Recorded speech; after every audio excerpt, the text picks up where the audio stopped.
Coucou, coucou les abonnés, bonjour, bienvenue sur la chaîne Rosie de... Oui, mesdames, mesdemoiselles, messieurs, chers amis, bonjour, merci de me recevoir chez vous.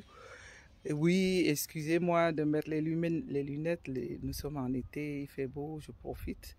J'aime pas trop mettre les lunettes, c'est comme un manque de respect, mais je m'en excuse. Écoutez, la chaîne de Madame Rosie vous accueille, vous êtes les bienvenus. Merci pour les nouveaux abonnés. J'ai vu que la communauté s'est agrandie. Alors, le thème de ce jour, c'est à qui le tour en Afrique? À qui le tour pour mon Afrique natale? Je suis en train de me poser la question après avoir fait une grosse bravoure à notre Niger qui s'est libéré. La terre de mes ancêtres se libère, comme je l'ai dit. Alors, quant aux autres pays d'Afrique, oui, chers internautes, chers amis, chers abonnés, dites-moi, qu'est-ce que vous pensez? Est-ce que vous croyez que les autres pays d'Afrique vont toujours rester sous l'emprise du néocolonialisme? Qu'est-ce que vous en dites? Moi, je pense qu'il est temps qu'on se lève tous, qu'on soit tous prêts, qu'on se dise que le temps de se faire... il faut que je quitte là, parce que c'est une société, il ne faut pas que je fasse la publicité de cette société qui était derrière moi. Je suis en train de mobiliser les peuples, parce que moi je pense que ça a trop duré. Ça a duré depuis plus de 6 décennies que soi-disant nous avons eu l'indépendance, mais on a remarqué que cette indépendance n'était qu'une indépendance fallacieuse. Parce que pendant qu'on se croyait être intelligent, indépendant, on a toujours eu les patrons du néocolonialisme. Je ne suis pas obligé de redire les mêmes mots parce que je vous ai toujours dit que ma chaîne est très restreinte. Je vais essayer de parler sans parler de ces mots pour que YouTube ne considère pas ça comme si je parlais que de la politique. J'ai apprécié le fait que, comme je le dis souvent, permettez-moi, le Niger a garçon, là vraiment on a vrai garçon. Garçon a libéré son peuple de façon propre. Ils ont fait ça propre.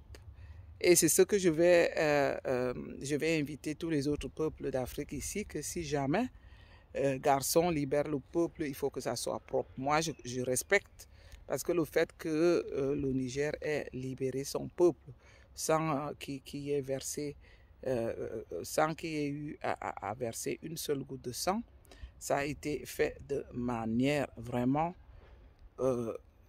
pragmatique et très, très organisé. Et si on le fait, il ne faudrait pas que ça se fasse pour que les peuples pleurent. Parce que là, je peux aussi comprendre, le peuple est derrière les nouveaux dirigeants, les garçons du Niger aujourd'hui, parce que le peuple a été protégé. Le peuple s'est rendu compte que il s'est fait libérer de façon respectueuse, dans le calme, dans la paix. C'est comme j'ai aimé l'autre fois un ministre qui disait qu'il n'y a pas de déstabilisation, le peuple du Niger se sent bien, malgré les restrictions, malgré tout ce qu'ils ont eu comme abus venant des autres communautés de l'Afrique, parce que le fait de leur donner des sanctions, tout simplement parce qu'ils ne veulent pas reconnaître aujourd'hui que le peuple ne souffre. Le peuple du Niger aujourd'hui souffre de je vais dire de ce que les autres communautés africaines qui sont derrière l'Occident font. Parce que si ce soi-disant CEDEAO ne leur donnait pas de restrictions et donner des punitions telles que leur retirer, parce que moi je vais parler ça en langage terre à terre, leur retirer du courant ou leur supprimer certains avantages dont ils avaient besoin C'est pas ceux qui ont libéré, c'est pas les dirigeants qui ont libéré le peuple du Niger qui imposent ça au peuple nigérien. C'est plutôt ces gouverneurs regroupés, ces guignols regroupés de l'Occident et des Nations Unies qui profitent de la situation maintenant pour traumatiser le peuple du Niger parce qu'il est derrière derrière ses dirigeants. Je suis donc en train de dire ici, Madame Rosie va être derrière, toujours derrière, pour encourager les garçons qui seront prêts à délivrer leur peuple. La seule chose que je vais recommander à ces garçons, c'est de le faire de façon très organisée, comme l'a fait le Niger. Beaucoup vont me traiter de tout. Lorsque la démocratie est bafouée en Afrique, personne ne voit ça. Lorsque certaines personnes veulent demeurer éternellement au pouvoir, personne ne voit ça. Lorsque les guerres continuent dans les pays d'Afrique, comme celui de mon pays, du nord-ouest et du sud-ouest que je dénonce, qui a fait déjà plus de... On parle d'abord, il n'y a pas de chiffres officiels. Pour ceux qui suivent la guerre qui se passe dans mon pays, au sud-ouest et au nord-ouest, il y a tellement de morts. Ces gens de la CEDEAO, ils n'ont jamais pu se lever une seule fois pour combattre cette guerre qui est une guerre inutile, une guerre qui perd les enfants du pays. Parce que le Cameroun aujourd'hui, je dénonce, est en train de combattre sa population. Le Cameroun est en train de combattre ses frères sans qu'on ait une raison, une solution jusqu'ici. Une guerre qui va déjà à plus de 3 ans sans solution et dont personne n'en parle. Et le Cameroun n'est pas le seul pays comme ça. Il y en a d'autres qui ont des guerres internes où les peuples se tuent entre eux, où les populations perdent les vies, où les enfants manquent ne peuvent pas aller à l'école, où les mamans perdent des vies, où les enfants n'ont pas de soins. Mais je n'ai jamais vu un seul moment le peuple je vais dire, ces guignols de la CEDEAO se regrouper et décider une fois que ça doit arrêter. Là, ils jouent à leurs intérêts. Parce que ce qu'ils sont en train de vouloir faire là au Niger, c'est pour leurs intérêts. Je vais essayer d'enlever les lunettes un peu parce que le soleil s'est baissé. Ils sont là en train de jouer. À peine j'enlève les lunettes, le soleil revient. Ils sont là en train de jouer leur propre carte. Parce que c'est les mêmes qui veulent demeurer éternellement au pouvoir. Donc, aller défendre, soi-disant, le Niger aujourd'hui, c'est essayer de garantir leur poste. Moi, je suis en train d'analyser comme ça qu'ils sont plutôt en train de vouloir garantir leur propre poste. Parce que comme le maître de l'Occident leur impose d'aller faire du désordre, parce que je ne vais pas toujours prononcer les mots qui sont très durs par rapport au fait que je ne peux pas les prononcer, aller dire qu'ils vont aller dire qu'ils vont aller intervenir au Niger, c'est juste pour garantir leur poste. Ils ne vont pas nous dire qu'ils le font par amour. Comme j'avais dit que je ne citerai jamais les noms des gens, premièrement, ni les noms des gens du pouvoir, ni les noms des personnes lambda. Moi, la seule façon que j'ai cité les noms, c'est comme je dis, les noms qui en valent la peine. Je ne me vois pas aujourd'hui. J'ai vu un qui a fait le discours, un des présidents de l'Afrique de l'Ouest là-bas, qui a fait le discours d'ouverture. Celui-là même qui avait aussi enlevé, qui avait pris le pouvoir par force, qui aujourd'hui, je suis étonné qu'il va faire un discours comme ça. Moi, je me demande, ces guignols, ces pauvres guignols, malmenés par leur maître de l'Occident, est-ce qu'ils n'ont pas honte? Comment se sentent-ils quand quelqu'un comme celui-là vient vociférer des énormités de ce genre? Est-ce qu'il n'a pas honte? Honte à vous. Donc le thème continue, on était en train de faire c'est comme moi j'ai l'entretien avec quelques-uns de mes communautés qui se posent la question aujourd'hui. Que pensez-vous? Nous ne sommes pas en classe, hein? On ne dort pas au premier banc. Nous sommes assoiffés. Les peuples de l'Afrique doivent se libérer les uns les autres. Nous ne sommes pas toujours obligés de passer par les moyens de guerre. On doit seulement y penser. On doit le mettre dans notre programme, on doit le mettre dans nos projets. Que tous les peuples d'Afrique se libèrent.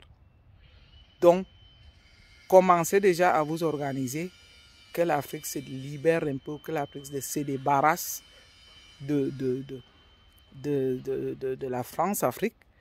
Et là où moi je voudrais quand même attirer l'attention de ces peuples de l'Afrique. Faites gaffe avec l'autre maître de la Russie là-bas, dont je ne vais pas prononcer le nom. Parce que si nous voulons nous libérer, essayons de nous libérer par nous-mêmes. Essayons de s'organiser pour s'en sortir nous-mêmes. Celui-là qui est de l'autre côté de la Russie, ce n'est pas non plus un ange. Hein. Quand on voit les gaffes qu'il est en train de faire, chaque fois que je vais enlever les lunettes, c'est le soleil qui revient. Quand on voit les gaffes qu'il est en train de faire en Ukraine, je ne trouve pas ça non plus gentil. Donc, on ne va pas là lui faire confiance. Parce que lorsque je regarde les sujets de beaucoup de plateaux de télévision de l'Afrique aujourd'hui, le nom de la Russie revient toujours. Qu'est-ce que vous croyez? Moi, dans mon raisonnement et dans ma façon de voir les choses, je ne trouve pas que celui-là puisse aussi... Il ne faut même pas imaginer que celui-là, lui, va faire mieux. Parce que pour moi, je considère qu'ils sont tous pareils. Les Occidentaux vont venir chez nous pour exploiter nos richesses. Ce n'est pas par amour. Donc, qu'on y pense un peu plus loin, qu'on ne se dise pas que si on se débarrasse de la France-Afrique, que c'est l'autre là de la Russie qui sera mieux. Oui, si on est intelligent, essayons peut-être aussi de jouer la carte. Parce que quelque part, on a besoin d'un soutien pour le moment. Mais alors qu'on le considère juste comme un soutien provisoire. Nous ne devons pas penser qu'on va le mettre dans nos programmes des années prochaines. On peut seulement considérer qu'on va l'accepter pour le moment. Parce que quelque part, on a aussi besoin d'un soutien. Parce que vaut mieux qu'ils nous soutiennent. Il ne faut pas que je me répète, excusez-moi, je dis parce que plusieurs fois, le soleil là aussi me distrait. Mais ça ne fait rien. Même si je me perds, je reviens sur mon sujet. J'étais donc en train de dire qu'on ne doit pas se tromper pour penser que c'est la Russie, comme maintenant tout le monde est en train de brandir les drapeaux, que c'est la Russie qui nous aime. Je ne pense pas que c'est par amour. On le sait qu'ils le font par intérêt. Mais la peur que moi j'ai, c'est qu'au futur, celui-là qui est un homme sans cœur, qui est un homme, si je pourrais même dire sadique par moment. Parce que lorsqu'un homme va déjà jusqu'à bombarder les villages où il y a des petits-enfants, où il y a les mamans, je ne pense pas que c'est en Afrique qu'il va être un ange. Donc, nous n'avons qu'à faire gaffe parce que nous ne sommes pas sûrs que aujourd'hui ça va avec lui, mais le jour qu'on va aussi vouloir se débarrasser de lui, nous allons avoir les mêmes problèmes. Ça veut dire que les mêmes faits, les mêmes causes vont produire les mêmes effets. Donc, je suis en train d'inviter le reste du peuple de l'Afrique de se mobiliser. Les pays d'Afrique doivent se libérer. Nous devons nous libérer de la France-Afrique. Je crois que le temps est arrivé, l'heure a sonné c'est le temps de la mobilisation. Il faut que les peuples d'Afrique se libèrent. On ne peut plus continuer comme ça, d'avoir les dirigeants qui travaillent à la solde de leurs préfets de l'Occident et que le peuple africain ne profite pas aussi de ses richesses. Parce que si au moins nos dirigeants qui travaillent à la solde de l'Occident donnaient la possibilité aux peuples africains de profiter de leurs ressources, de leurs richesses, on pourrait encore comprendre. Quand on voit que dans certains pays, il manque des écoles, il manque des hôpitaux, c'est les mêmes choses qu'on va dire. J'ai vu une vidéo qui circule chez nous dans les réseaux sociaux d'une petite fille qui est morte parce qu'il n'y a pas eu un sérum. Cet enfant a été mordu par un serpent. C'est quelque chose aussi qui avait dénoncé ici. Il a été mordu dans une des régions de mon pays, le Cameroun, où cette petite fille a été malmenée dans 3 ou 4 hôpitaux où on n'a pas trouvé un sérum qui pouvait lui sauver la vie. Donc, c'est quelque chose qui fait peur, qui fait craindre. Et que nous sommes là en train d'observer toutes ces situations. Nous, alors, on va prendre la relève, nous, les réseaux sociaux là. Parce que nous, on ne va plus rien laisser passer. On ne va que dénoncer, sauf que dénoncer et encourager les pays et les peuples qui vont penser à se libérer. Donc, je pense que le sujet est très important. Nous devons comprendre que l'heure est à la mobilisation. On peut prendre les chemins différents. Chacun peut organiser à sa façon. Mais ce qui compte, c'est qu'on y arrive.